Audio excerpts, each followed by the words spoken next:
A black woman walked into a job interview, and the CEO laughed. But what he didn't know was she wasn't there for the job. She came with a secret mission, for justice. When Maya walked into the room, the CEO didn't even try to hide his smirk. He looked her up and down like she was a mistake on the schedule, like she'd wandered in from the wrong hallway holding a resume that wasn't hers. The conference room was pristine, drenched in warm daylight from the floor-to-ceiling windows. Every surface gleamed, the polished marble floors, the brushed steel accents, the long glass table that stretched down the middle like a runway of judgment. On one end sat Mr. Langford, the CEO of a company known for both its innovation and, less publicly, its glass ceilings. He leaned back in his chair as Maya approached, hands folded behind his head in casual authority. His salt and pepper hair was slicked back, a Rolex caught the sun on his wrist, and his expression carried the smugness of a man who hadn't been challenged in years. "You're certainly not what I expected," he said with a chuckle that didn't bother to pretend kindness. The HR rep sitting beside him, mid-40s, neatly dressed and visibly uncomfortable, let out a nervous laugh. She smoothed the front of her blouse and looked down at her clipboard like it might offer an escape hatch. "Maya Hamilton, correct? Thanks so much for coming in." Maya gave a poised nod, her expression unreadable. "Thank you for having me." She took her seat across from them, crossing one leg over the other. She wore a deep navy suit tailored to perfection, gold hoop earrings that caught the light, and a calm that had been forged through years of walking into rooms like this one. Rooms where she was expected to prove again and again that she belonged. But belonging was never the issue. It was being seen. Mr. Langford flipped through the pages of her resume as if skimming a menu, unimpressed before even tasting the dish. "MBA from Wharton. Impressive," he muttered, then set it down and looked directly at her. "But this is a senior leadership position. Big stakes. Big personalities. You sure you're up for that?" The room stilled, not because of the words, but the tone. The way they curled around the edges, lined with implication. Maya had heard it before, not always so direct, but always there. The disbelief. The doubt wrapped in pleasantries. "I believe I am," she replied, voice smooth, every syllable deliberate. "I've led teams through multi-million-dollar product launches, managed mergers, overseen restructures. I'm not new to pressure." Mr. Langford raised an eyebrow, almost amused. "But not at this level." The HR rep laughed again, forced, light, like bubbles escaping a glass of flat champagne. Maya smiled politely, her fingers resting gently on the folder she brought in. She didn't reach for it, yet. Not now. Not while the real interview was still unfolding. The one where she wasn't asked about her experience, but about her fit, about whether someone like her could sit at a table like this. Because this wasn't about qualifications. Not really. This was about comfort. His. And Maya had stopped shrinking for comfort a long time ago. She noticed the way Mr. Langford glanced at the clock, as if already dismissing her. The way his eyes drifted to the door, waiting for someone who looked more like a leader in his mind. The irony. He didn't know what was coming. Not yet. But soon. The question started like a drizzle, soft, subtle, but unmistakably cold. Mr. Langford leaned forward, elbows on the gleaming glass table, and offered a smile that didn't reach his eyes.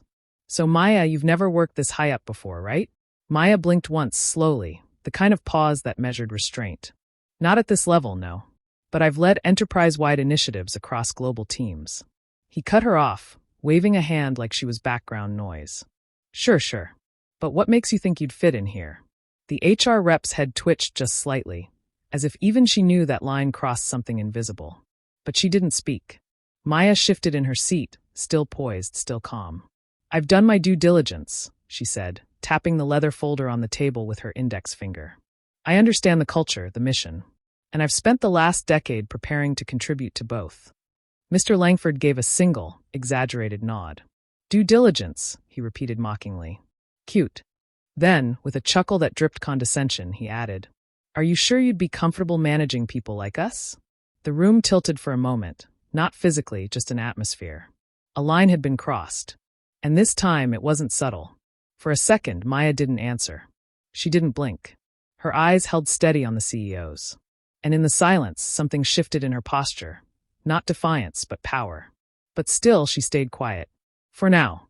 Her thoughts drifted, not to anger, but memory. Flash. Maya, 25, hunched over a worn textbook at a dim library cubicle. a cold sandwich untouched beside her. 2 jobs waiting the next morning, one before class, one after. She was building herself from scratch while classmates coasted through on legacy and favors. Flash. Another interview. Another room with too much white marble and too little eye contact. The job went to a man who mispronounced synergy. Twice. Flash. Another email. We've decided to go in a different direction. Always the same direction, it seemed. Back. The present. Maya's fingers tightened slightly on the folder labeled due diligence. Not yet. Timing mattered. She breathed in slowly and released it, in silence. Mr. Langford leaned back again, satisfied with himself. As if he had revealed some grand truth with his questions. As if this was less a job interview and more a reality check he was proud to deliver. Maya smiled, not wide, not warm, just a single controlled curve of her lips. The kind that says, "You have no idea what's coming next." Because what Mr. Langford didn't know, what no one in that room knew, was that Maya hadn't come to ask for a seat at the table. She came to flip it. The air in the room felt lighter, but not in a good way. More like the sharp stillness right before a thunderstorm breaks. Mr. Langford stood from his chair, smoothing the front of his suit like he was already thinking about lunch reservations. The HR rep followed suit, still smiling that awkward, too wide grin. "Well," the CEO said, brushing imaginary lint from his sleeve. "Thanks for coming in, Maya. We'll be in touch." Maya didn't move, didn't blink. Instead, she opened the leather folder that had sat quietly on the table for the entire interview. Her hands were calm, precise, like someone unwrapping a gift they already knew the contents of. The CEO paused, a wrinkle forming between his brows. "Is there something else?" She didn't answer him. Not right away. She turned the folder so it faced them both, then slowly slid it across the glass, one page after another. The HR rep leaned forward. Her smile faded. Her hand hovered above the first sheet, a summary of 3 recent lawsuits filed by former employees, all alleging workplace discrimination. Behind it, scans of leaked internal emails. Their tone casual and callous, like a locker room, not a boardroom. Words like, "She's too urban and might not fit our image." And most damning of all, Langford's own name in the forwarding thread. Mr. Langford's jaw tightened. "Where did you get these?" Maya met his gaze, unshaken, unmoved. "They're public record. Or they were after discovery." He opened his mouth, ready to object. But Maya cut him off with quiet precision. "I wasn't here for the job," she said. The HR rep blinked. "Excuse me?" "I was here," Maya continued, "to deliver this. Personally." And just like that, the air shifted. She reached into the folder again and pulled out a business card, sleek, minimal, embossed. She placed it on top of the documents.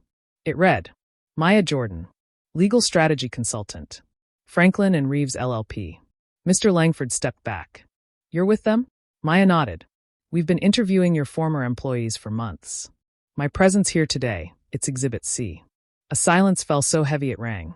The HR rep looked pale now. "Is this legal?" Maya's smile returned. "I could ask the same about your hiring practices." There was no satisfaction in her voice. No gloating. Just justice, cold, clean, and overdue. Mr. Langford's mouth opened, then closed. No words came. Maya stood, gathering the folder. "Consider this your courtesy notice," she said.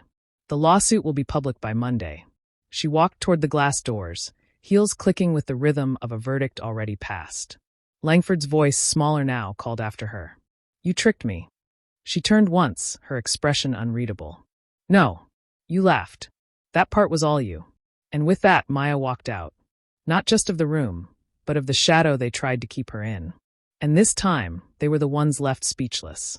For a long, breathless second, no one in the glass-walled conference room moved. Mr. Langford stood frozen, one hand braced against the table like it might hold him up. The HR rep fumbled with the papers Maya had left behind, flipping through them with a kind of desperate urgency, searching for something, anything, that could undo what had just been said. But there was nothing to find. Only evidence. Only truth.